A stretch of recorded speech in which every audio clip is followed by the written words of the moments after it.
This is not a new issue for Uber. This is an issue that's come up quite a bit for this company. Well, the issue of sort of whether it's a misogynistic, bro-y culture has certainly dogged Uber for a while. Travis's own comments haven't helped the company. He called the company Boober at one point. So that was a GQ interview, right? Right, exactly. Now, the sort of specific sexual harassment allegations and sort of how the company's human resources team handled it, that's new and moving the conversation forward, and certainly thrown the company into a bit of shock trying to figure out how to react. Tell us about that blog post and what it said, and it was an interesting read. Yeah, I mean, this was Susan Fowler, a software engineer working on site reliability, and basically she said that one of her managers, sort of as soon as she joined the team, had messaged her and basically propositioned her, said that he was in an open relationship. And then almost more troubling, she says that she took that claim to Human Resources, and they basically said he was a high performer, so they weren't going to do anything about it. She could change teams or sort of deal with it. So pretty troubling allegations, and there's a lot more in her blog post. I mentioned that this is, you mentioned the Boober thing, and there's also been sort of issues about what's happened with the company's response to complaints against drivers, rape allegations against drivers, and what the company's done to deal with that.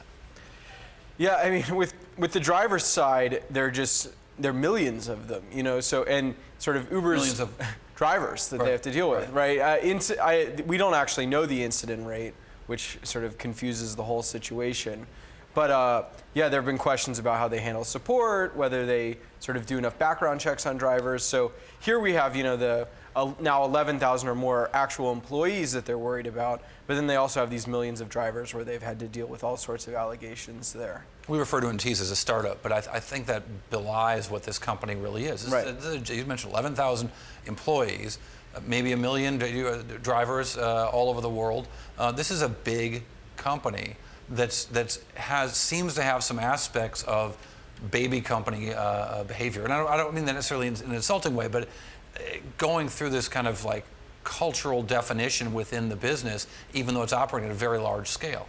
Right. I mean, it's nearly 8 years old. Like, our best guess for revenue last year was probably like 5.5 billion. So it's a big business, but it's had to grow very quickly. The majority of those 11,000 employees, I'd say they joined in the last 2 years. So a lot of the processes are still getting created, and there's that sort of historical Silicon Valley, like, we don't need HR, and Uber's tried to build the processes, but clearly they don't have everything that they need to have. Well, and culture takes hold in ways you can't always control. I mean, yeah.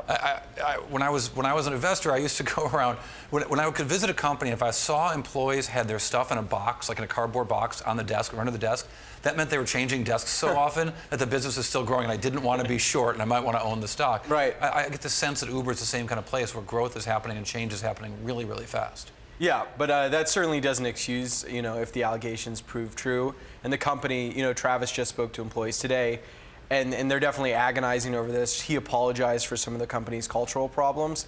So, there are companies that grow fast, break things, but you still don't want to have problems like Uber seems to be having right now. It's interesting, too, the response so sudden. Travis addressing the team, hiring Eric Holder over the course of a weekend. These are very big moves. I mean, as if addressing a team is really hard to do, but I think it's probably hard for a company to figure out something they do need to do.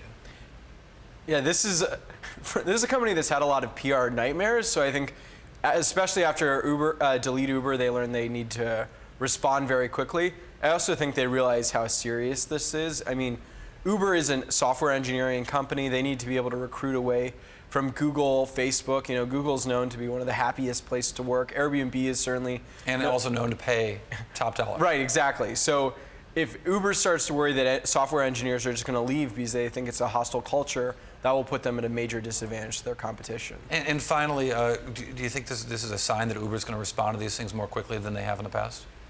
I mean, I think, Eric Holder is about as top a gun as you could hire. So I think, they take this very seriously, and they're putting a lot behind it. Yeah, and we'll have to see.